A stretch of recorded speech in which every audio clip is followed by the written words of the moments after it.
Hello friend, good morning everyone. Coordination compound का ये अपना सेकंड पार्ट है। फर्स्ट पार्ट में अपन ने एडिशन कंपाउंड यानी कि योगात्मक यौगिक और फिर योगात्मक यौगिकों के दो प्रकार देखे थे, द्विक्लवण और उपसंयोजक। संकुल यौगिक ही पढ़ रहे हैं। संकुल यौगिकों में कंपाउंड के अंदर कौन कौन सी चीज़ें काम आती है, सेंटर एटम, उसके बाद लिगेंड, है ना। तो ये सब चीज़ें हम लिगेंड के ही पार्ट पढ़ रहे थे कल। टाइप्स ऑफ लिगेंड के अंदर अपन ने मोनोडेंटेड लिगेंड पढ़ लिया था, ये बायोडेंटेड लिगेंड है। बायोडेंटेड लिगेंड, अब देखो बायोडेंटेड लिगेंड की यहाँ डेफिनेशन नहीं है, आप चाहो तो इसकी डेफिनेशन दे सकते हो। कैसे? जैसे मोनोडेंटेड की दी थी वैसे इसमें सेम टू सेम क्या चेंज करना है कि वह लिगेंड जिसमें दो दाता परमाणु हो, अर्थात वो केंद्रीय आयन से दो तरह से समन्वय करता हो, द्विदंतुक लिगेंड कहलाता है। यानी कि वो जो एक दंतुक लिगेंड थे वो एक ही कोऑर्डिनेशन बॉन्ड बना रहे थे केंद्रीय धातु परमाणु के साथ। यहाँ वाला लिगेंड जैसे आपको दिखने में दिख रहा होगा कि बायोडेंटेड लिगेंड में मैंने एक एग्जांपल दे रखा है, आपको दिख रहा होगा। एक एग्जांपल है अपने पास, देखो ये एग्जांपल है जिसमें आपको दो चीज नजर आ रही होंगी। ये आपकी क्या है, एथिलीन, जैसे अपन ने एथिलीन बोलते हैं इसको। और ये देखो NH2 दो क्या हो गए, एमीन। तो इसको सिंपल क्या बोलेंगे अपन, एथिलीन डाई अमीन। वैसे इसका नाम एथेन डाई अमीन भी है, लेकिन इसको कॉमनली अपन क्या बोल सकते हैं, एथिलीन डाई अमीन, ठीक है। लेकिन ध्यान रखना इस बात का, वहाँ जो आपका अमोनिया था, ये जिसको हम एमीन बोल रहे थे, क्या बोल रहे थे इसको, एमीन बोल रहे थे, ठीक है। इस एमीन में इस एमीन में फर्क है। कैसे गाइज? ये जो अमोनिया में अपन एमीन लिखेंगे उसमें AMM क्या करना पड़ेगा, AMM, जबकि इस वाले एमीन में सिर्फ AMINE ही करना पड़ेगा, इसमें डबल एम की जरूरत नहीं है। बस इतना सा थोड़ा सा फर्क है इंग्लिश के लिए, ठीक है। तो ये क्या हो गया आपका एथिलीन डाइअमीन, ठीक है। तो इसको शॉर्ट में किसके रूप में लिखा मिलेगा, ये आपको EN के रूप में मिलेगा। शॉर्ट फॉर्म में किस रूप में मिलेगा, ये आपको EN के रूप में मिलेगा, ठीक है। और इसका दाता परमाणु कौन है, नाइट्रोजन। देखो दोनों में लोन पेयर किसके पास है, नाइट्रोजन के पास है। तो यहाँ दाता परमाणु कौन होगा, नाइट्रोजन होगा, ठीक है। चार्ज इसका 0 होगा, ये O नहीं है, ये 0 चार्ज है। क्यों? क्योंकि आपको दिख रहा है स्ट्रक्चर में कोई चार्ज नजर नहीं आ रहा, बट ये द्विदंतुक लिगेंड है और इसको शॉर्ट में अपन EN के रूप में लिखेंगे गाइस। इस बात का थोड़ा सा विशेष ध्यान रखिए, ठीक है। ऐसे ही आपका एक द्विदंतुक लिगेंड दूसरा आ रहा है। कौन सा द्विदंतुक लिगेंड आ रहा है ऐसे ही आपका, ये देखो ऑक्जिलेटो। ऑक्जिलेटो इसी लिगेंड के ऊपर इस बार 2020 में क्वेश्चन आया था। ऑक्जिलेटो लिगेंड ही दिया था उसमें, ट्राई ऑक्जिलेटो के केस में, वो बताएंगे कौन सा क्वेश्चन था। अब देखो ऑक्जिलेटो, इसका अर्थ हुआ ये किससे बना है, ऑक्जेलिक एसिड से बना है।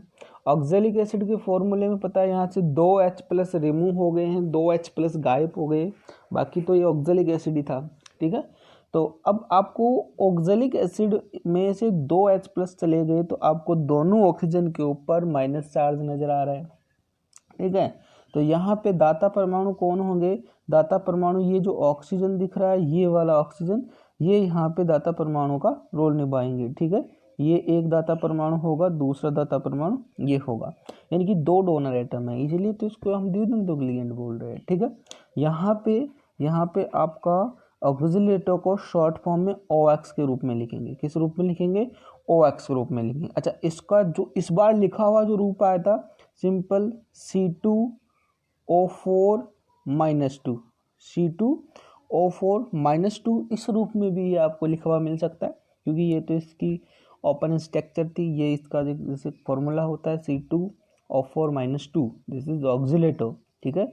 इसके ऊपर जो चार्ज है वो आपको दिख रहा होगा -2, और यहाँ पे जो डोनर एटम है दाता परमाणु वो आपका क्या है, यहाँ पे ऑक्सीजन है, ठीक है। तो ये जो द्विदंतुक लिगेंड है ये बहुत इंपॉर्टेंट लिगेंड है, क्योंकि ये द्विदंतुक लिगेंड ही आपको आइसोमेरिज्म में या आपको नॉमेनक्लेचर में सबसे ज़्यादा यही आने वाले। बाकी जो आगे के ट्राइडेंटेड, टेट्राडेंटेड, पेंटाडेंटेड, ये इतने यूजफुल नहीं है जितने ये हैं। मोनोडेंटेड के साथ बाइडेंटेड लिगेंड जो अपने पास 3-4 हैं वो सबसे ज़्यादा इंपॉर्टेंट है, ठीक है। तो सेकंड अपना कौन सा हो गया द्विदंतुक लिगेंड में, ऑक्जिलेटो, जिसमें दाता परमाणु कौन है, ऑक्सीजन, और इसमें चार्ज कितना है, -2। इसको शॉर्ट फॉर्म में कैसे लिखेंगे, OX के रूप में मिल सकता है या C2O4 -2 के रूप में मिल सकता है। कभी भी आपको इस प्रकार के ओपन स्ट्रक्चर में ये कॉम्प्लेक्स आयन में नज़र नहीं आएगा। तो इन दोनों चीज़ों का ध्यान भी रखना पड़ेगा, ठीक है। इसके साथ ही अब देखो अपना ग्लाइसिनेटो। ये ग्लाइसिन एक अमीनो एसिड ही है, ये H+ चला गया, ये अमीनो एसिड का पहला अमीनो एसिड एक तरह से, इसका भी क्वेश्चन बनता है अलग से। अब देखो ग्लाइसिनेटो में ये सब क्या था, ये ऑक्सीलेटो, ग्लाइसिनेटो आपको बता रखा है। जो ऋणायन लिगेंड होता है जिसके ऊपर नेगेटिव चार्ज आता है, जिस लिगेंड के ऊपर, उसके अंत में O की फीलिंग, क्योंकि ये नॉमेनक्लेचर में भी रूल है, वहाँ भी इसका एक्सप्लेनेशन करेंगे। तो जहाँ पे नेगेटिव लिगेंड आ गया वहाँ O की ध्वनि आएगी। सल्फेट को भी हमने सल्फेटो लिखा है, ठीक है। तो ये इस कोऑर्डिनेशन कंपाउंड में अलग ही रूल है, ठीक है। तो ये आपका देखो, इसमें आपको एक चीज़ नज़र आ रही है क्या, इसके अंदर आपको दिख रहा होगा कि यहाँ एक तो एमीन है, एमीन में तो क्या है, लोन पेयर है, तो यहाँ एक नाइट्रोजन डोनर एटम है, और यहाँ ऑक्सीजन के ऊपर माइनस चार्ज है, यहाँ से H+ गया तो ये ऑक्सीजन के ऊपर माइनस चार्ज है। तो यहाँ पे सेंट्रल मेटल यानी कि कोई M यानी कि कोई मेटल है ना। इस मेटल को दो तरह से समन्वय करने वाले हैं, दो यहाँ पे कोऑर्डिनेशन बॉन्ड बन रहे हैं। अगली बात समझ में, कितने कोऑर्डिनेशन बॉन्ड बन रहे हैं, दो, इसलिए तो इसको क्या बोला गया है, द्विधातुक लिगेंड। इसका नाम क्या होगा, ग्लाइसिनेटो। क्या बोलेंगे इसको, ग्लाइसिनेटो, क्योंकि ये ग्लाइसिन जो है उस एमिनो एसिड से बना है, और इसको शॉर्ट में GLY के नाम से लिखा जाएगा। किस रूप में लिखा जाएगा, इसको GLY के रूप में लिखा जाएगा। ये शॉर्ट में इस प्रकार से लिखते हैं। पर ध्यान दो, यहाँ पे डोनर एटम, ये जो अपना दूसरा स्लेब है वो किसका था, डोनर एटम का। यहाँ डोनर एटम दोनों ही है, यहाँ नाइट्रोजन भी देखो डोनर एटम है, ऑक्सीजन भी डोनर एटम है, दोनों डोनर एटम है, लेकिन चार्ज ओनली -1 ही है। इसका चार्ज कितना है, ओनली -1 ही इसका चार्ज है, ठीक है।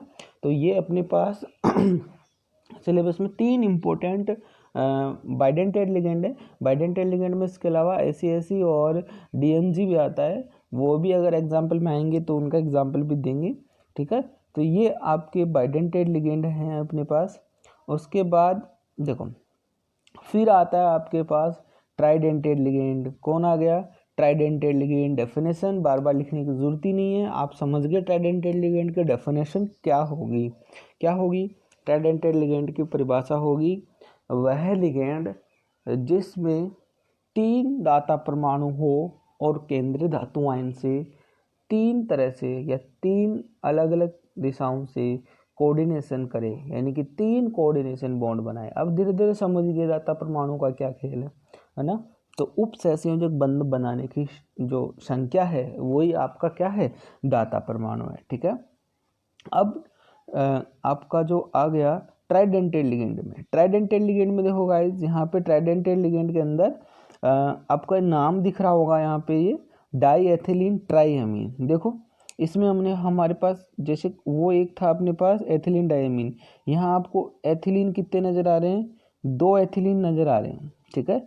इन दोनों के बीच में एक NH और इन दोनों के लास्ट छोर पे एक एक NH और है। तो शायद आपको नज़र आ रहा होगा यहाँ पे ये एक नाइट्रोजन डोनर एटम बनाएगा, कोऑर्डिनेशन बॉन्ड देगा, इस नाइट्रोजन का कोऑर्डिनेशन बॉन्ड देगा, इसका कोऑर्डिनेशन बॉन्ड देगा, यानी कि यहाँ पे 3 कोऑर्डिनेशन बॉन्ड बनेंगे। कितने बनेंगे, 3 कोऑर्डिनेशन बॉन्ड बनेंगे। इसलिए इसको देखो बोला गया है डाई एथिलीन ट्राईअमीन। क्या बोला गया इसको, डाई एथिलीन ट्राईअमीन। और देखो इसमें डोनर एटम कौन है, डोनर एटम तीनों के तीनों डोनर एटम कौन है, इसमें नाइट्रोजन है, यानी कि दाता परमाणु आपका नाइट्रोजन है। चार्ज देख लो, चार्ज आपको इस स्ट्रक्चर में कहीं चार्ज नजर ही नहीं आ रहा है, तो चार्ज इसका क्या है, 0 है, ये O नहीं है, चार्ज क्या है, 0। डोनर एटम कौन है, नाइट्रोजन। तो ये हमारे पास एक ट्राइडेंटेड लिगेंड की कहानी थी। ये ट्राइडेंटेड लिगेंड बहुत कम यूज आता है, जो यूज आता था मैंने आपको ये तीनों लिगेंड बताए, कौन कौन से, एथिलीन डाईअमीन, ऑक्सीलेटो और ग्लाइसिनेटो, ठीक है। ये तीनों के तीनों बड़े इंपॉर्टेंट। उसके बाद आपका एक और आता है इम्यूनो डाईएसीटेटो। इम्यूनो डाईएसीटेटो, देखो स्ट्रक्चर नज़र आ रही होगी इम्यूनो डाईएसीटेटो की। इसमें देखो आप इम्यूनो डाईएसीटेटो, ये एमीन है, एमीन के ऊपर एक और H हट गया, जैसे NH2 होता है, NH2। अब देखो इसके अंदर एक H और हट गया। अब देखो यहाँ से एक एसीटेट ग्रुप यही है, जैसे पूरा का पूरा होता तो क्या होता है, ये CH3COO- ये CH2 ग्रुप जुड़ रहा है अपना एक एसीटेटो, इसको भी हम क्या मानेंगे, एसीटेटो। अब ध्यान दो यहाँ पे, ये नाइट्रोजन का लोन पेयर यानी कि डोनर एटम, यहाँ पे ये ऑक्सीजन के ऊपर जो माइनस नजर आ रहा है वो डोनर एटम है, इस ऑक्सीजन के ऊपर माइनस नजर आ रहा है वो डोनर एटम है। यानी कि डोनर एटम कितने निकाल लिए हमने, 3 निकाल लिए। लेकिन यहाँ पे क्या है, यहाँ पे एक नाइट्रोजन डोनर एटम है और 2 ऑक्सीजन डोनर एटम है। तो डोनर एटम यानी कि दाता परमाणु कौन कौन हो गए, दाता परमाणु यहाँ पे नाइट्रोजन भी हो गया और ऑक्सीजन भी हो गया, ठीक है। तो यहाँ पे दाता परमाणु चेंज हो गए। उसके बाद यहाँ पे देखो चार्ज, जो आवेश है इस लिगेंड का आवेश है, ये लिगेंड का आवेश क्यों जरूरी है, आप सोच रहे हो सर ये कैसे याद करें। ये लिगेंड का आवेश इसलिए जरूरी है क्योंकि जब हम केंद्रीय परमाणु की ऑक्सीकरण अवस्था निकालेंगे ना, तो उससे जुड़े हुए लिगेंड का चार्ज पता होना चाहिए, क्योंकि चार्ज जब तक पता नहीं होगा तब तक हम इसके ऑक्सीकरण अवस्था नहीं निकाल पाएंगे, और ऑक्सीकरण अवस्था नहीं निकाल पाएंगे तो आपको पता, मैं बता दूं, ऑक्सीकरण अवस्था आईयूपीएसी नोमेनक्लेचर में ही एक पार्ट है जो हमको लिखनी पड़ती है उसके नाम में, ठीक है। तो इस प्रकार से ये एक आपका ट्राइडेंटेड लिगेंड हो गए। अब आता है आपका टेट्राडेंटेड लिगेंड। सिंपल सी बात है, टेट्राडेंटेड लिगेंड में क्या होगा, वे लिगेंड जिसके अंदर क्या हो, 4 दाता परमाणु हो, केंद्रीय धातु आयन से 4 समन्वय बॉन्ड बनाते हैं, टेट्राडेंटेड लिगेंड कहलाते हैं। चिड़ियों की आवाज़ आ रही है, चहक रही है ना, लगता है कोई ना कोई दाना डाल रहा है ऊपर, जिनावर लोग आ गए छत के ऊपर, आप भी डाला करो क्योंकि ये अपना फर्ज बनता है इस लॉकडाउन में, कोई भूखा ना रहे सब, है ना, चाहे वो जिनावर हो चाहे पशु पक्षी हो कोई भी हो, बच्चों का फर्ज बनता है कि वो भी अपनी अपनी छतों में अनाज डालें, है ना। सुबह के 6 बज के 11 मिनट हो रही हैं। देखो अब इसमें एक बड़ा सा दिख रहा है बट कभी इस काम नहीं आएगा मेरे हिसाब से। तो देखो ये आपका एक एथिलीन नज़र आ रहा है, ये दूसरा एथिलीन नज़र आया आपको, और ये तीसरा एथिलीन नज़र आया, ठीक है। तो यहाँ पे कितने एथिलीन हो गए, ट्राई एथिलीन, क्या हो गया, ट्राई एथिलीन, एथिलीन बढ़ते जा रहे हैं।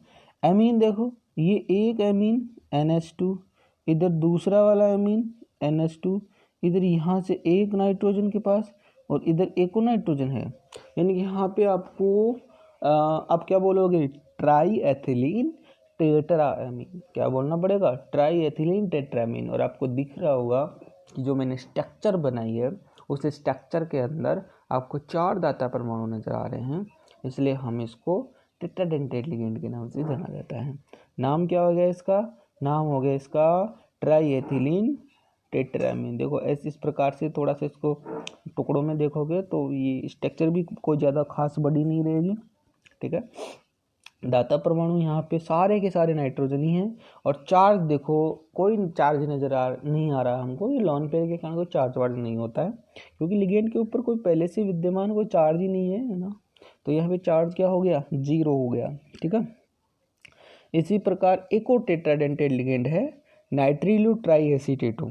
देखो नाइट्रोजन है ओनली, दिख रहा है आपको एक नाइट्रोजन, ये वाला नाइट्रोजन है, ये लॉन पेयर के कारण या डोनर एटम का कार्य करेगा। उसके बाद आपको 3 एसीटेटो ग्रुप नज़र आ रहे होंगे, देखो गौर से कितने एसीटेटो ग्रुप नज़र आ रहे हैं, 3। ये मैंने 2 गोले बना दिए हैं और इन दोनों गोलों के बीच में एक और है।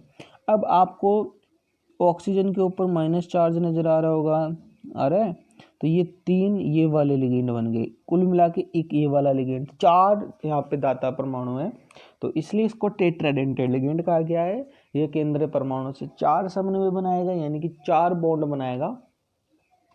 यहाँ पे आपका इसका नाम जो होगा नाइट्रिलो ट्राई एसीटेटो, क्या बोलेंगे इसको, नाइट्रिलो ट्राई एसीटेटो। और देखो और क्या है, यहाँ पे डोनर परमाणु क्या है, दोनों ही डोनर परमाणु है, क्योंकि यहाँ पे डोनर परमाणु नाइट्रोजन भी है तो ऑक्सीजन भी है, भले ही नाइट्रोजन 1 हो ऑक्सीजन 3 हो, लेकिन डोनर एटम में हम दोनों के नहीं बोलेंगे कि यहाँ पे सर डोनर एटम नाइट्रोजन और ऑक्सीजन दोनों के दोनों है, ठीक है। लेकिन चार्ज यहाँ पे -3 ही होगा। क्यों होगा -3 चार्ज, क्योंकि आपको चार्ज जो दिख रहा है वो ऑक्सीजन के ऊपर ही नेगेटिव चार्ज है, तो चार्ज तो इसी के कारण आया है, ठीक है। तो ये हमारे पास टेट्राडेंटेड लिगेंड के एग्जाम्पल थे।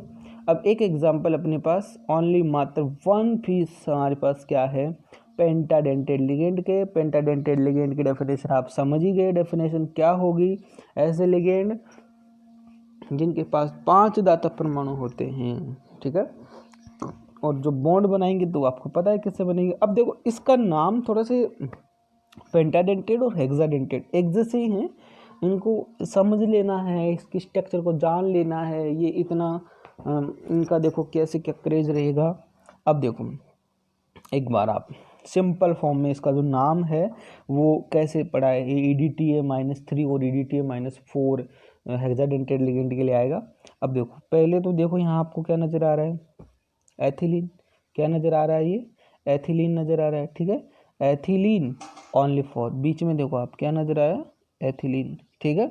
अब एथिलीन के क्या जुड़ रही है, नाइट्रोजन, और वो एक क्या देखा था अपन ने, CH2 के दोनों तरफ NH2 जुड़ रहे, तब क्या नाम हो रहा था उसका, एथिलीन डाइअमीन। तो नाइट्रोजन जुड़ रहा है तो वो तो है तो अमीन का घातक ही ना, तो ये डाइएथिलीन हो गया, सॉरी एथिलीन हो गया, दोनों तरफ से नाइट्रोजन जुड़ रहे हैं, इसलिए इसको अपन क्या बोलेंगे, डाइअमीन बोलेंगे, क्या बोलेंगे, डाइअमीन बोलेंगे।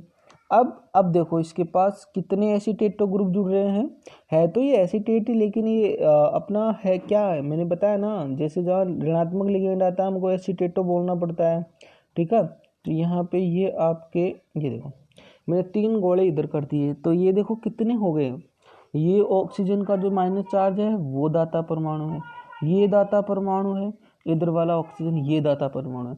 अब आपको कोऑर्डिनेशन बॉन्ड नजर आ रहे हैं 5, देखो 2 तो नाइट्रोजन जो लॉन पेयर दे रहे हैं और 3 ऑक्सीजन के, तो यहाँ पे 5 दाता परमाणु, आपको 5 दाता परमाणु नजर आ रहे हैं, ठीक है।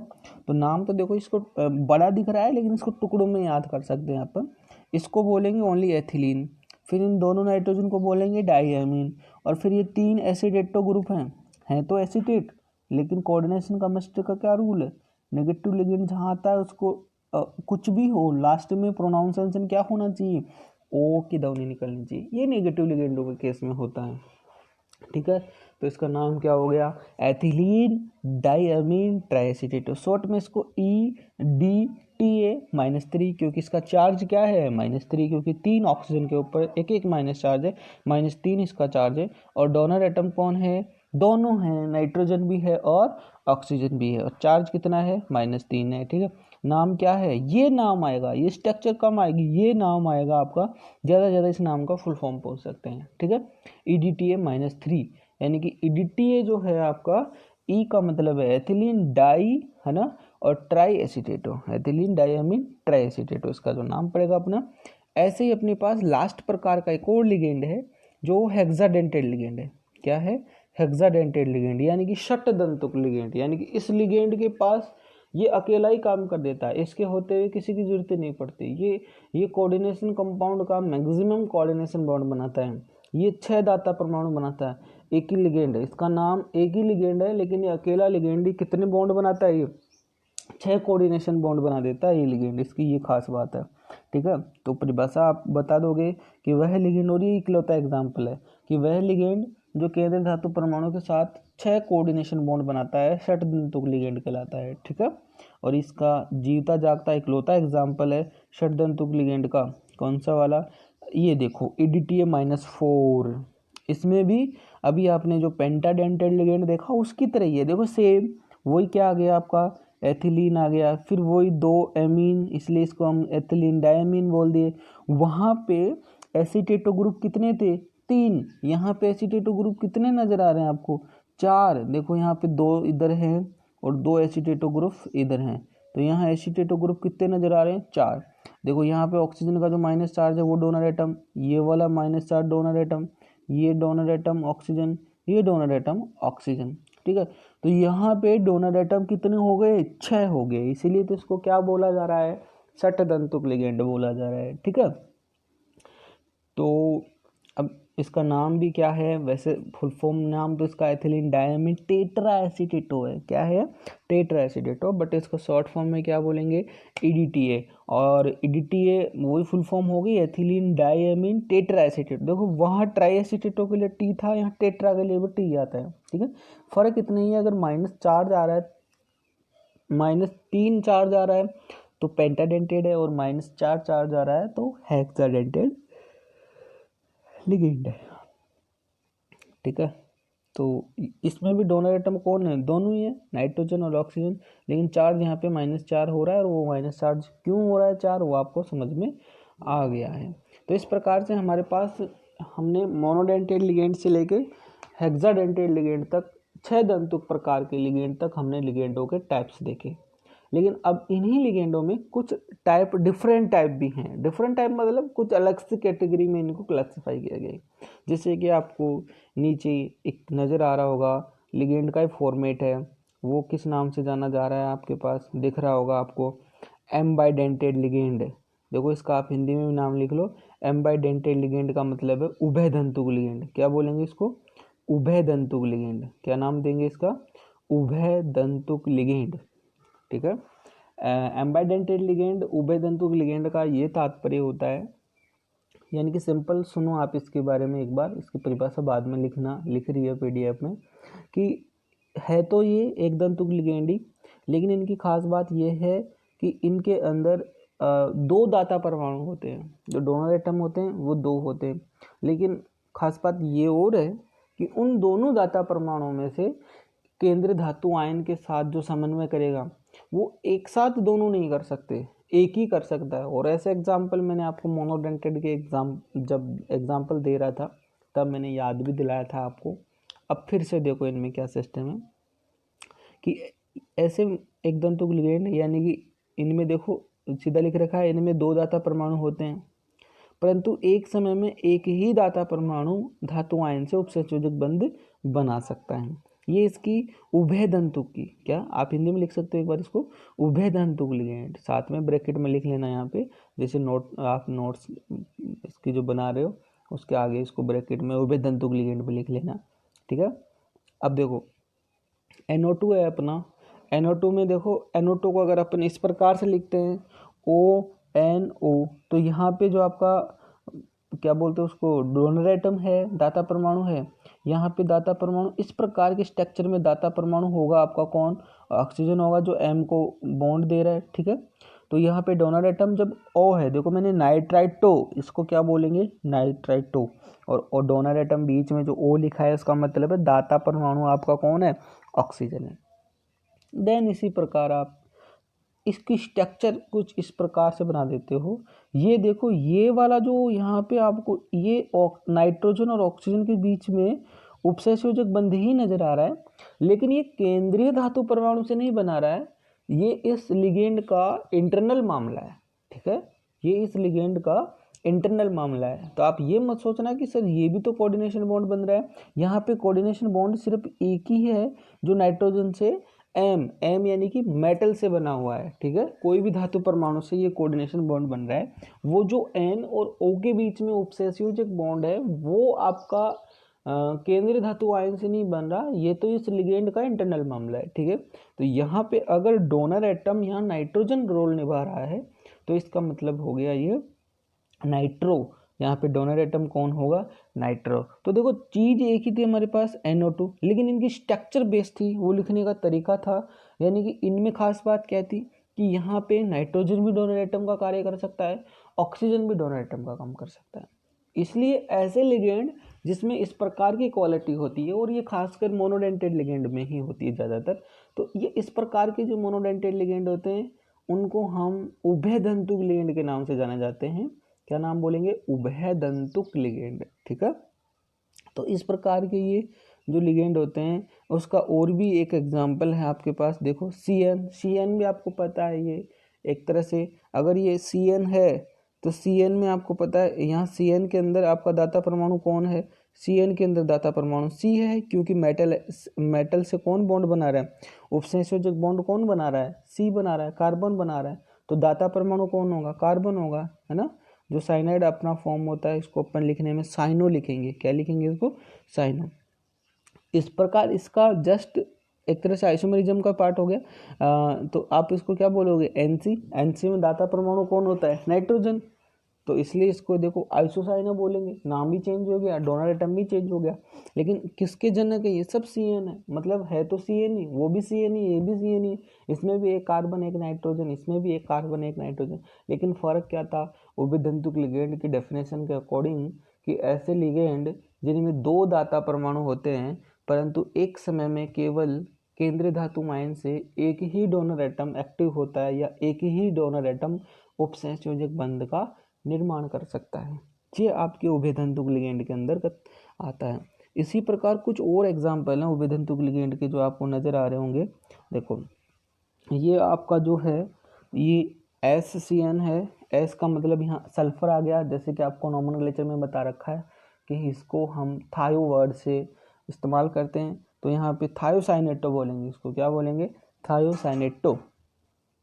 ठीक है, थायोसाइनेटो में दाता परमाणु कौन है, थायोसाइनेटो में दाता परमाणु हो गया आपका S हो गया, कौन नजर आ रहा है आपको, S। मेटल से कौन बॉन्ड बना रहा है, S, यानी कि यहाँ पे सल्फर आपका क्या है, दाता परमाणु। इसी प्रकार इसको चेंज करते हैं, CN को अपन NC कर दें, NC करते ये आपका जो दाता परमाणु है, दाता परमाणु कौन रोल निभाएगा, नाइट्रोजन निभाएगा। यहाँ पे कौन निभाएगा, नाइट्रोजन, क्योंकि मेटल से बॉन्ड कौन बना रहा है, नाइट्रोजन। तो यहाँ पे दाता परमाणु कौन हो गया, नाइट्रोजन। ठीक है, इसी प्रकार एक और एग्जांपल है उभयधातुक लिगेंड का, ये सेट अब हमारे घर वाले ये क्या बोलते हैं उसको, चारा काटेंगे तो डिस्टर्ब करेंगे, तो थोड़ी देर अपने को ब्रेक लेना पड़ेगा। मैं इसको यहीं होल्ड करता हूँ गाइस, ये उभयधातुक लिगेंड का एग्जांपल है। ठीक है, मेरे भाई भाई भाई भाई इसको हटा देते हैं अपन, और फिर मिलते हैं छोटे से ब्रेक के बाद और लेके आएंगे अपन। हाँ, तो अपना उभयधातुक लिगेंड के केस में अपने 3 एग्जाम्पल हो गए थे। उभयधातुक लिगेंड के केस में अपना ये एक और एग्जाम्पल था, जैसे आपको नज़र आ रहा है ये, जिसको अपन थायोसल्फेटो के नाम से जान रहे हैं, जिसका फॉर्मूला H2O3 है। लेकिन गौर करो आप एक बार SO4-2 पे, आपको पता है SO4-2 में सल्फेट ही बोलते हैं इसको, है ना, और कोऑर्डिनेशन केमिस्ट्री में इसको सल्फेटो बोलते हैं। बट यहाँ पे देखो क्या थोड़ा सा चेंज है कि एक ऑक्सीजन को यहाँ से एलिमिनेट करके एक सल्फर को एंटर किया गया है।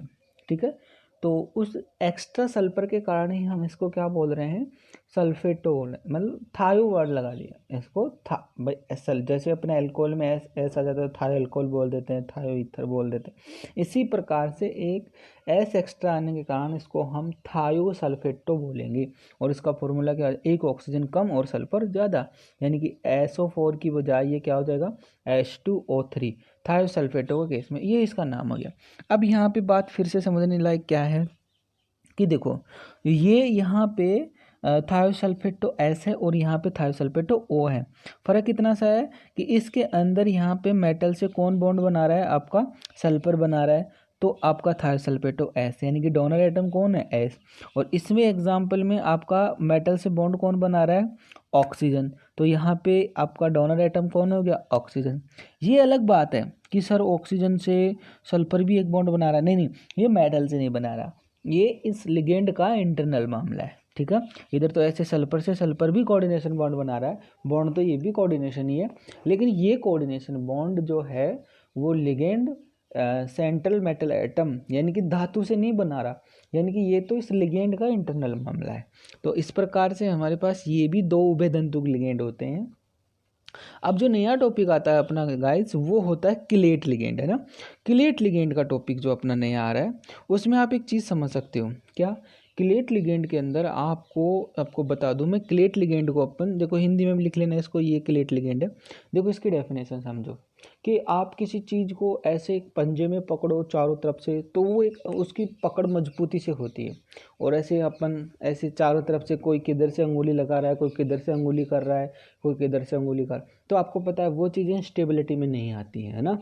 एक ही लोग उसको जब मजबूती से पकड़ते हैं तो उसकी स्टेबिलिटी होती है, यानी कि स्थायित्व होता है। अभी हम आपको एक एग्जांपल से समझाएंगे कि जो आपके किलेट लिगेंड होते हैं, किलेट लिगेंड होते हैं वो बिना किलेट वाले लिगेंडों की तुलना में ज़्यादा स्थायी होते हैं। अब ये फ़र्क क्या है, देखो किलेट लिगेंड होंगे वो सबसे पहले बात यही है कि वो वलय का निर्माण करेंगे, रिंग बनाएंगे, ठीक है। अब ये क्या चीज़ है, इसकी डेफिनेशन से समझो कि द्विदंतुक, देखो साफ क्लियर है। पहली बात, मोनोडेंटेड लिगेंड इसके अंदर काम ही नहीं आते। मोनोडेंटेड लिगेंड की वजह से यहाँ पे क्लेट लिगेंड नहीं बनेगी। क्लेट लिगेंड ही क्या है?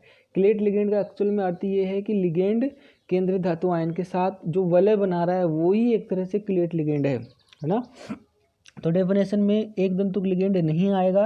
द्विदंतुक या उससे भी अधिक वाले, यानी कि बहु में आपके ट्राई, टेट्रा, पेंटा, हेक्सा सारे आ गए, यानी कि द्विदंतुक अथवा बहुदंतुक लिगेंड के दो या दो से अधिक दाता परमाणु धातु आयन से जुड़कर, है ना, एक या एक से अधिक वलय बनाते हैं, तो वो आपका क्या कहलाता है? ये जो वलयी संरचना है यही आपकी क्या कहलाएगी? क्लेट लिगेंड कहलाएगी। ठीक है। अब जैसे एग्जाम्पल में आपके पास दो एग्जाम्पल नज़र आ रहे हैं आपको, EN और OX। EN क्या है? EN है आपका एथिलीन डायमीन। मैंने बोला था ये एथिलीन डायमीन क्या आएगा? शॉर्ट फॉर्म में आएगा। तो जहाँ EN नज़र आए समझ लो वो एथिलीन डायमीन है, जहाँ OX नज़र आए समझ लो वो क्या है? ऑक्जिलेटो है ना, C2O4 -2। ठीक है। तो ये चीज़ें अपने को थोड़ा सा लर्न करनी है और धीरे धीरे जैसे जैसे एग्जाम्पल सोल्व करेंगे वैसे वैसे याद हो जाती हैं। चैप्टर बड़ा ईजी है। ठीक है। अब देखो आपके पास एग्जाम्पल के हिसाब से एक एग्जाम्पल नज़र आ रहा है आपके सामने। ये यहाँ पे कॉपर जो है वो केंद्रीय परमाणु यानी कि मेटल है, और शायद आपको चारों तरफ से इसके पास कितने उपसहसंयोजक बॉन्ड बन रहे हैं? 4। लेकिन लिगेंड कितने हैं? 2।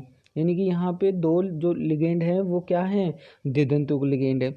ये देखो एथिलीन है, ठीक है, और ये 2 नाइट्रोजन, ये डाइअमीन है, ये है ना। तो ये क्या कर रहे हैं? लिगेंड एक ही है, लेकिन आप जरा गौर से देखो, ये कॉपर, ठीक है, ये आपका नाइट्रोजन, ये कार्बन, ये कार्बन, ये नाइट्रोजन और ये कार्बन, ये एक 5 मेंबर्ड रिंग बना रहे हैं। क्या कर रहे हैं? ये 5 सदस्य वाले एक रिंग बना रहे हैं। तो रिंग बनाने का मतलब है यहाँ केंद्रीय परमाणु को भी लपेटे में ले लिया इन्होंने। इट मीन्स ये देखो 5 मेंबर्ड रिंग बनती है ऐसे। कितनी मेंबर्ड रिंग बनती है? 5 मेंबर्ड रिंग बनती है। और 5 मेंबर्ड रिंग बन गई, जो भी कितनी बन गई? 2 बन गई। यानी कि इस केंद्रीय परमाणु को ये जो लिगेंड है बहुत अच्छे से जकड़ रखा है, मजबूती से पकड़ रखा है। और मेरे हिसाब से अगर यही लिगेंड अगर मोनोडेंटेड होते तो केंद्रीय परमाणु को इतनी मजबूती से नहीं पकड़ पाते। जैसे सिंपली मैं कोई मोनोडेंटेड की बात करूँ, जैसे मान लो मेरे पास कोई मोनोडेंटेड का एग्जाम्पल है, ऐसे ले लेते हैं, जैसे कॉपर का ही ले लेते हैं। जैसे मान लो ये कोई कॉपर है, इस कॉपर से एक अमोनिया इधर से आ रहा है, एक अमोनिया इधर से आ रहा है, ठीक है। जैसे ये कोई NH3 एमीन लिगेंड है, एक इधर से है, ठीक है, एक इधर से। अब इसके भी 4 उपसंयोजक बॉन्ड है, लेकिन ध्यान दो यहाँ से कॉपर और एमीन का इतना सही केस है, यहाँ पे कोई वलय बन सकती है? नहीं बन सकती। चारों उंगली चारों तरफ से कर रहे हैं, तो यहाँ स्टेबिलिटी नहीं है जितनी स्टेबिलिटी इसमें है। तो ये केस है क्लेट लिगेंड का। इसी प्रकार दूसरा एग्जाम्पल है क्लेट लिगेंड के केस में। देखो ये जो दूसरा एग्जाम्पल है ना, मैं आपको सीक्रेट बता दूं, ये जो दूसरा एग्जाम्पल है इसी बार 2020 में ये IUPAC नाम पूछा गया था इसका कि मतलब कि इसका IUPAC नाम बताओ। OX आपको पता है क्या है? ऑक्जिलेटो लिगेंड है। ठीक है, क्या है? ऑक्जिलेटो लिगेंड है, द्विदंतुक लिगेंड है, -2 चार्ज है, दाता परमाणु ऑक्सीजन है, और ब्रैकेट में 3 लिख रखा है। इसका मतलब ऑक्जिलेटो लिगेंड कितने हैं? 3 हैं। तो उपसहसंयोजक संख्या कितनी हो गई? 6 हो गई, राइट। अब देख लो यहाँ पे, देख लो वही सिस्टम है, 3 लिगेंड है। देखो ये केंद्रीय परमाणु से आपका ये देखो ये भी 5 मेंबर रिंग बन गई। तो यहाँ पे 5 मेंबर रिंग बनेंगी, वो कितनी बनेंगी? 3 बनेंगी, है ना। ये इधर से, फिर ये ऑक्सीजन, ये कार्बन, ये ऑक्सीजन, ये कार्बन। तो यहाँ पे क्या चक्कर है? यहाँ पे ये हुआ कि इस प्रकार से जिन कॉम्प्लेक्स यौगिकों में लिगेंड और केंद्रीय धातु आयन के साथ वलय बन जाती है वो उनकी तुलना में ज़्यादा स्थायी होते हैं जिनमें वलय नहीं बनती। और वलय किन में नहीं बनेगी? वलय ओनली फॉर एक दंतुक लिगेंड में नहीं बनेगी। ठीक है। तो क्लेट लिगेंड अपने आप में ज़्यादा स्थायी होते हैं। ठीक है। अब आता है कोऑर्डिनेशन नंबर। कोऑर्डिनेशन नंबर का सिंपल फंडा है गाइज। कोऑर्डिनेशन का तो बिल्कुल ही सिंपल फंडा है, वो आप इस तरह से समझ सकते हो। कोऑर्डिनेशन नंबर को आप उपसहसंयोजक संख्या भी बोल सकते हो। क्या कह सकते हो गाइज? इसको उपसहसंयोजक संख्या कह सकते हैं। ठीक है। उपसहसंयोजक संख्या का आप सीधा सा फंडा रखो, लिगेंड चाहे आपका एक दंतुक हो, चाहे लिगेंड आपका द्विदंतुक हो, चाहे भले ही षटदंतुक क्यों ना हो, सीधी सीधी बात यह है कि जो आपका केंद्रीय धातु आयन है, ठीक है, उससे जो लिगेंड जुड़े हुए हैं वो कितने उपसहसंयोजक बंध बना रहे हैं, क्या कितने उपसहसंयोजक बंध बना रहे हैं, वो संख्या ही आपकी उपसहसंयोजक संख्या कहलाएगी। ठीक है, अब इसकी डेफिनेशन से भी समझ सकते हो कि केंद्रीय धातु आयन से लिगेंडों द्वारा बनाए गए उपसहसंयोजक बंध, ये जो चिन्ह है वो किसका है, उपसहसंयोजक बॉन्ड का है। ठीक है, तो वही संख्या आपकी उपसहसंयोजक संख्या कहलाती है। अब जैसे एक टेबल बनी हुई है, इसमें संकुल यौगिक भरे पड़े हैं, इसके अंदर आपका लिगेंड है, ये लिगेंडों की संख्या है, ये आपकी उपसहसंयोजक संख्या है। ठीक है, तो ये आपका एक आपने इंडेक्स बना ली है। ठीक है, इस इंडेक्स में बनाने के बाद देखो ये एक आपका एक एग्जाम्पल है K4Fe6। अब ये आपका K4 तो आपका धनायन मंडल है, अभी आएगा नेक्स्ट टॉपिक इसी पे आएगा। और Fe क्या है, केंद्रीय परमाणु। Cn क्या है, लिगेंड, मोनोडेंटेड, ऋणायन, -1 चार्ज, दाता परमाणु, कार्बन। ठीक है, संख्या 6। तो उपसंयोजक संख्या कितनी हो जाएगी, 6। देखो कैसे, Md कौन है, एमडी वो एमडी नहीं जो आप सोच रहे हो। एमडी का मतलब क्या है, यहाँ पे मोनोडेंटेड लिगेंड, शॉर्ट फॉर्म है एक दंतुक लिगेंड की। क्या है ये, मोनोडेंटेड लिगेंड, एक दंतुक लिगेंड की शॉर्ट फॉर्म है। ठीक है, अब लिगेंडों की संख्या कितनी है, 6। एक जो लिगेंड है वो कितने उपसहसंयोजक बॉन्ड बनाता है, 1। तो 6 कितने बनाएंगे, 6। तो उपसहसंयोजक संख्या कितनी हो जाएगी, 6। सीधी सी बात है। दूसरा एग्जांपल देख लो, CuNH3 का होल 4। यहाँ पर भी NH3 क्या है, उदासीन लिगेंड, एक दंतुक लिगेंड, दाता परमाणु, नाइट्रोजन, चार्ज 0। तो ये क्या है, एमडी मतलब मोनोडेंटेड है ना, लेकिन संख्या कितनी है, 4। तो कितने उपसहसंयोजक बंध बनाएगा, 4। तो इसकी संख्या कितनी आ जाएगी, 4 आ जाएगी। इसी प्रकार आप देखो K3 तो ये तो, उसके बाद Al और X होल थ्राइज, यानी कि 3 ऑक्सिलेटो लिगेंड हैं। लिगेंड आपके BD बाइडेंटेड लिगेंड है। क्या है ये, बाइडेंटेड लिगेंड है, लेकिन संख्या कितनी है, 3। एक लिगेंड कितने उपसहसंयोजक बॉन्ड बना रहा है, 2। 3 कितने बनाएंगे, 6। तो उपसहसंयोजक संख्या कितनी होगी, 6। इसी प्रकार अगर कोई एग्जाम्पल ऐसा होता है जिसमें षटदंतुक लिगेंड, क्या षटदंतुक लिगेंड होता, तो भले लिगेंड एक होता लेकिन उपसहसंयोजक संख्या कितनी बन जाती, 6 हो जाती, क्योंकि अकेला लिगेंड 6 उपसहसंयोजक यौगिक उपसहसंयोजक बंध बना लेता। ठीक है, तो ये आपकी उपसहसंयोजक संख्या है, नंबर है, कोऑर्डिनेशन नंबर, जिसको शॉर्ट में अपन CN नंबर भी लिख लेंगे। देखो ये लास्ट में यही बात करी थी कि यदि लिगेंड बाइडेंटेड यानी कि द्विदंतुक हो तो लिगेंड की संख्या को दुगना कर दिया जाता है, तो कोऑर्डिनेशन नंबर की गणना कर ली जाती है। अब अपना टॉपिक फिर से एक नया टॉपिक आ रहा है, कौन सा, समन्वय मंडल यानी कि कोऑर्डिनेशन मंडल। अभी जैसे मैं बार बार ये स्क्वायर ब्रैकेट वर्गाकार कोष्ठक की जो बात कर रहा हूँ वही आपका समन्वय मंडल है गाइस। ठीक है, अब देखो इसमें सिंपल सी बात है, आपको 2 एग्जाम्पल नज़र आ रहे हैं नीचे। K4Fe6 फेवरेट एग्जाम्पल है।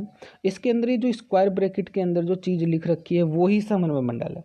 और इस स्क्वायर यानी कि इस वर्गाकार कोष्ठक में हम धातु जो केंद्रीय आयन होता है वो और लिगेंड दोनों को एक साथ लिखते हैं और इनको स्क्वायर ब्रैकेट में लिखा जाता है, ये ही समन्वय मंडल है, कोऑर्डिनेशन स्फीयर। इसी को कोऑर्डिनेशन स्फीयर कहते हैं, समन्वय मंडल है। तो धीरे धीरे समझ में आएगा, हम कोऑर्डिनेशन जो कंपाउंड पढ़ रहे हैं उनके डिफरेंट पार्ट बांटा है, धनायन मंडल में बांटा है, ऋणायन मंडल में बांटा है, केंद्रीय परमाणु है, लिगेंड है, लिगेंडों की संख्या है, कोऑर्डिनेशन मंडल है ना। तो धीरे धीरे समझ में आएंगे इन चीज़ों के बारे में।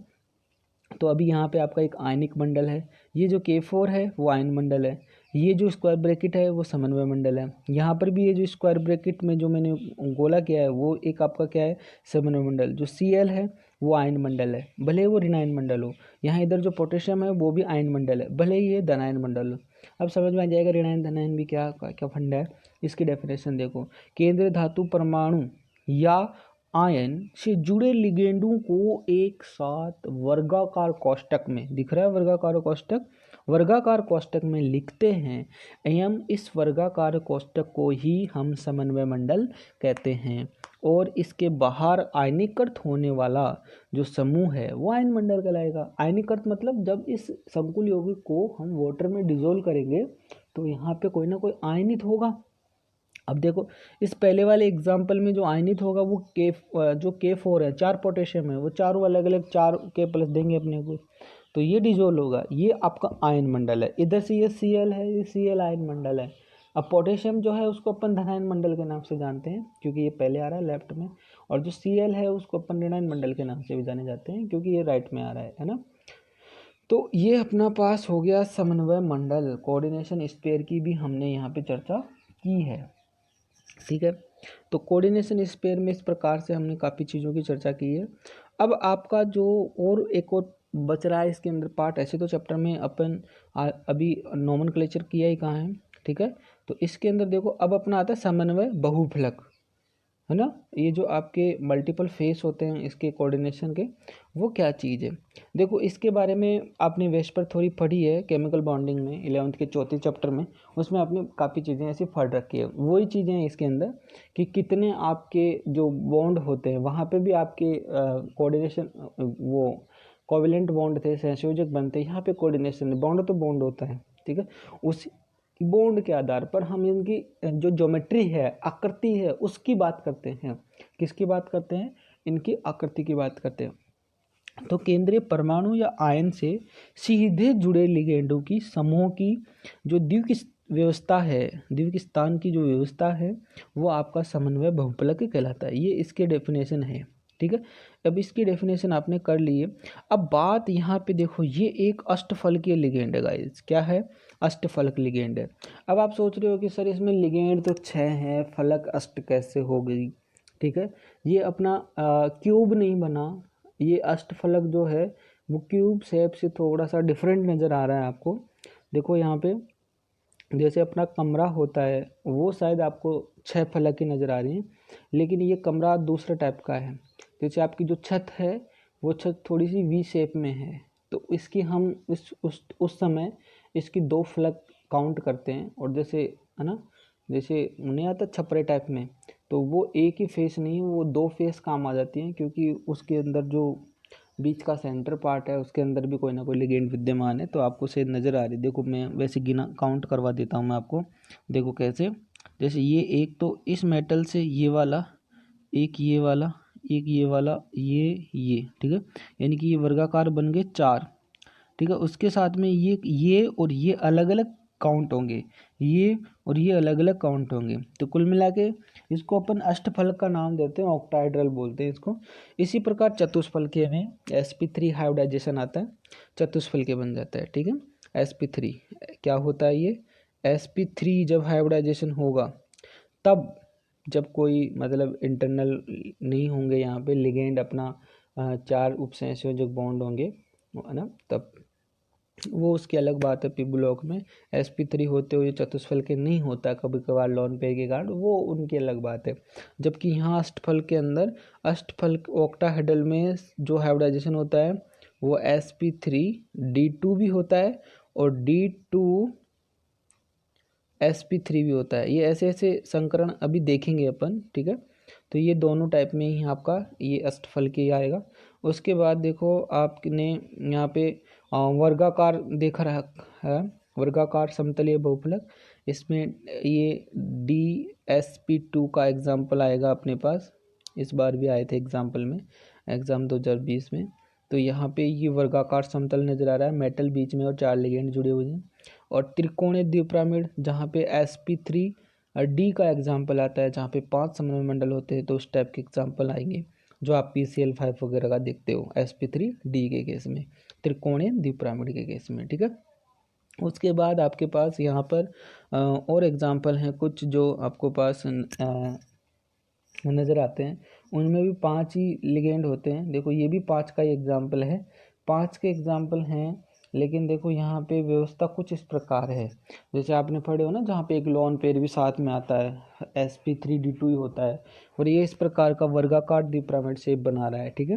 तो ये कुछ ज्योमेट्री है, वो उनके संकरण के आधार पर अपन अलग अलग निकालेंगे, उसके आधार पर समझाएंगे ये सारी चीज़ें।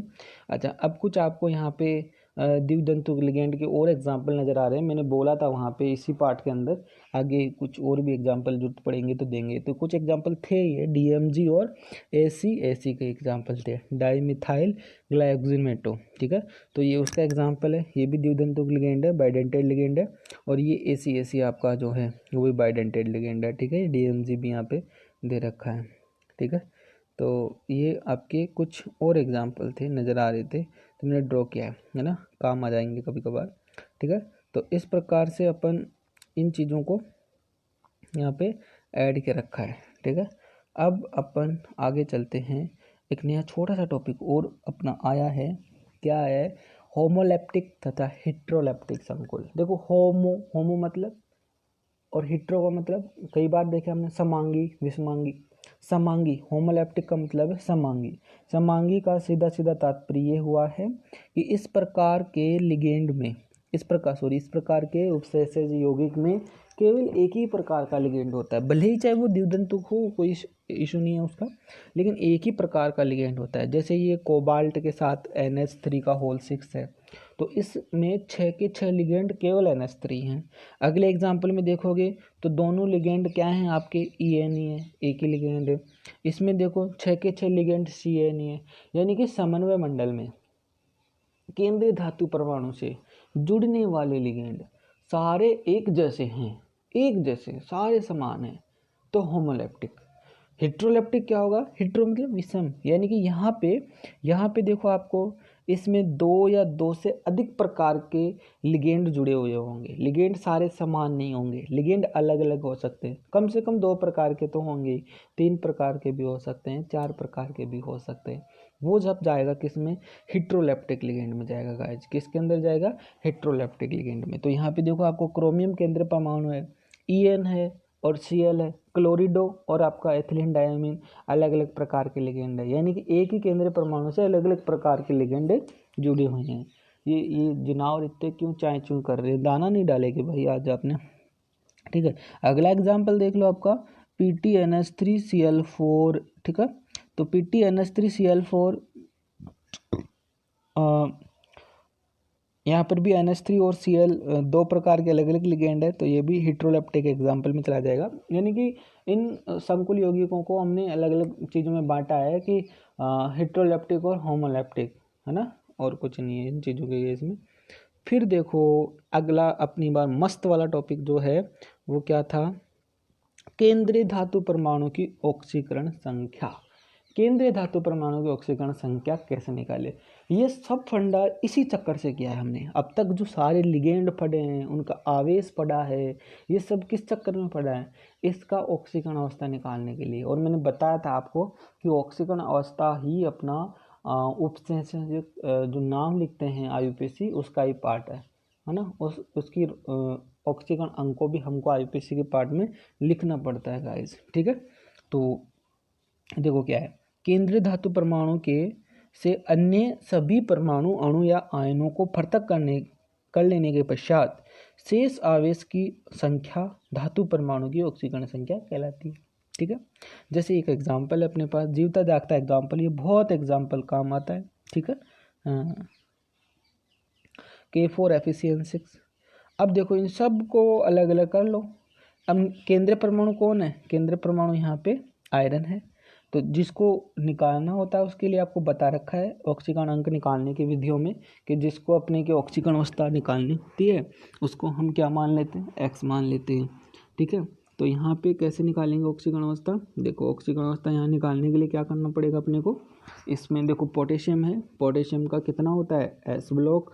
आपका S ब्लॉक जो भी फर्स्ट ग्रुप ऑलवेज +1, तो पोटेशियम कितना है? +1। और CN कितना है? -1। मोनोडेंटेट लिगेंड रेनाइन है ना, तो -1। अब देख लो Fe का पता नहीं है ना, X मान लेते हैं। तो यहाँ पे निकालेंगे तो वही सिस्टम हमारा वाला ही कि हम यहाँ पे 4 प्लस मानेंगे। क्यों? क्योंकि पोटेशियम कितनी? 4, तो 4 को 1 से गुणा कर दिया क्योंकि 4 जगह, फिर प्लस X कर दिया, फिर CN का -1 है और CN कितने? 6 है, इक्वल टू 0 क्योंकि इधर कोई चार्ज नहीं है। तो इस प्रकार X की वैल्यू कितनी आ गई हमारे पास? 6 माइनस